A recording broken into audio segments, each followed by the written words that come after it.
Poltergeist 2, The Other Side, is an inferior sequel, but I mean, that goes without saying, doesn't it? Like, really, with most sequels, you're going to get an inferior movie.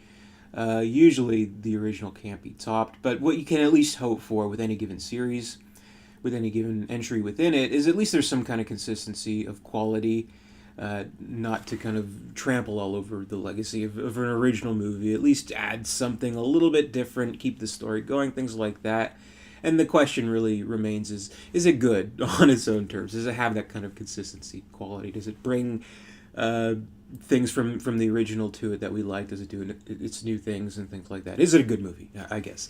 And with Poltergeist 2, it is kind of a tricky question to ask yourself, because when you really think back on the movie, I would say the memories of this movie, the recollections of it, are pretty strong. Like, you'll think back on it and think, that's a good movie. It's kind of scary because it does have a lot of scary elements to it.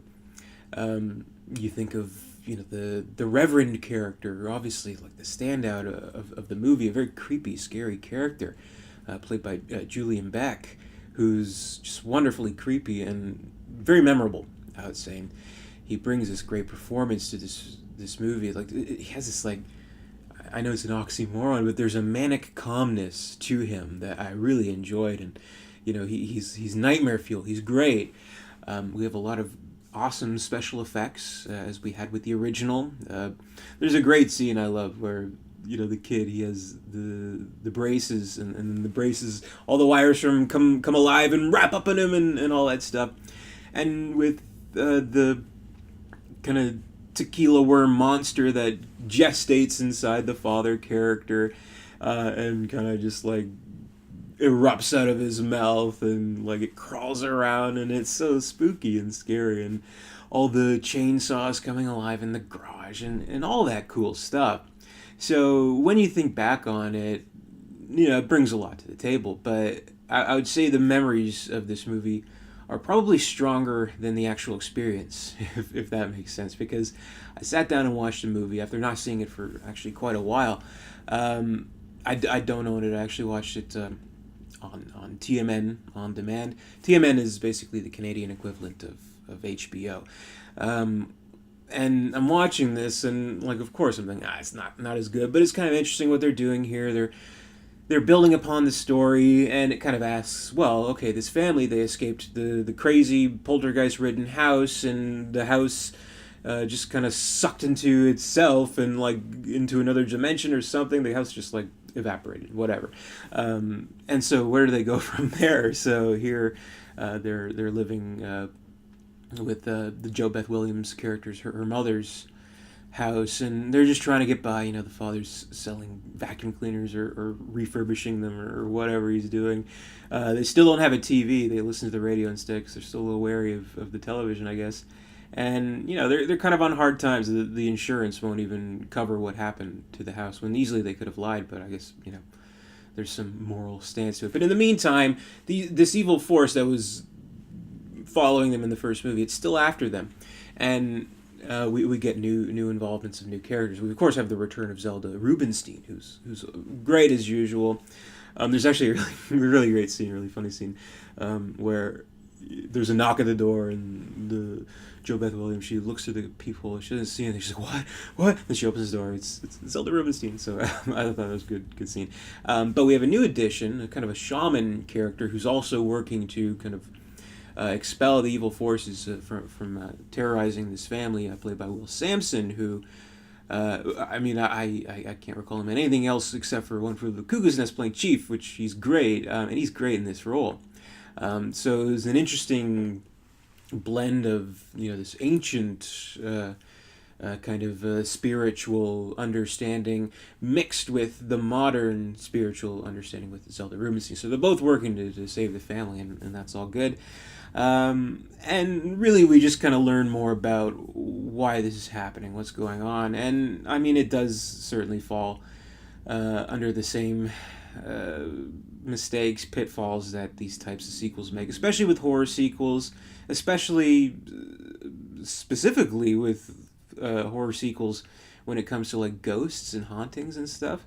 there's always that challenge in, okay, we have to build on this story, so we have to put some background explanations to it and things like that. And so we learn a little bit more about the Heather O'Rourke character, and Carol Ann, and how like she has these special abilities that apparently her grandmother also possesses, and it's kind of like a genetic thing, I guess, and how she can hear things that other people don't hear, and she has a little phone, whatever.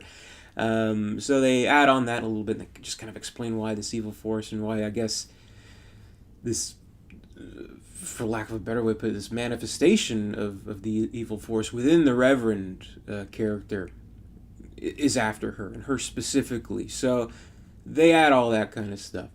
And, it's okay, whatever. But I mean, I think being straightforward enough with the original film was good enough.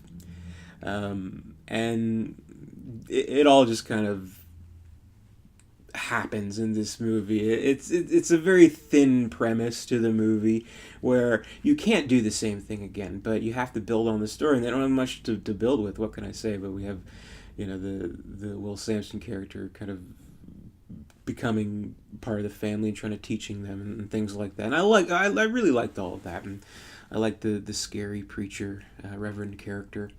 All of that was really good, and it has at least for the time, a fairly impressive climax with great special effects, and the family's all floating in the fucking netherworld or whatever, and I don't know, it gets kind of silly.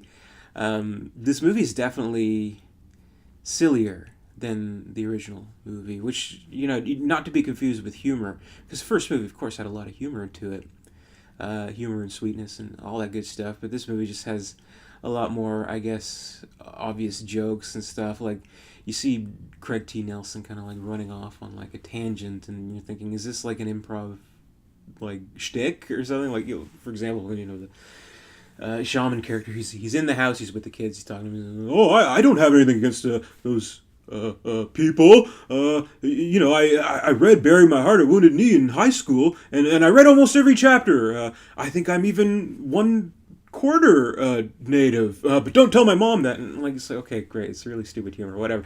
But I don't know, it has a silly atmosphere to it, where with the first movie it was very convincing, because we had convincing characters like the Beatrice Straight character, who's absent from this. Apparently they wanted to get her for the movie, but she I think was ill, couldn't do the movie, and so you kind of miss her. It's great to have these really larger than life characters like the Zelda Rubinstein character and the Will Sampson character, but I think we need someone who's not quite as mystical, which I think Beatrice Straight filled the role quite nicely in the first movie.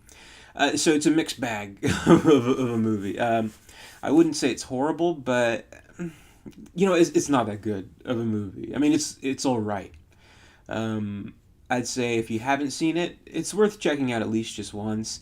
If you're kind of curious to see how the events unfold after the events of Poltergeist, if you care, which, I mean, I think that's kind of the main point. I think Poltergeist ended perfectly.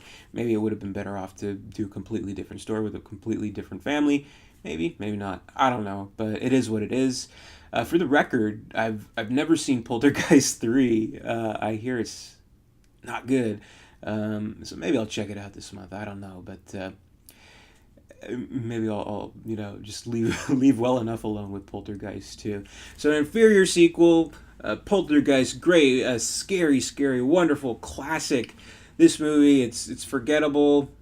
It's kind of so, and I don't know. It has good things to it. I'll say it has good special effects where it counts. Has some good creepy scenes where it counts, but it's, I don't know, the sum of all its parts leaves much to be desired. So what can you say? That's my review of Poltergeist 2, The Other Side. Thank you very much for watching. It's 31 Days of Horror. We're still going strong, reviewing a horror movie every day, so stay tuned for more on that. Be sure to comment, rate, subscribe, all that good stuff. And until next time, stay scared.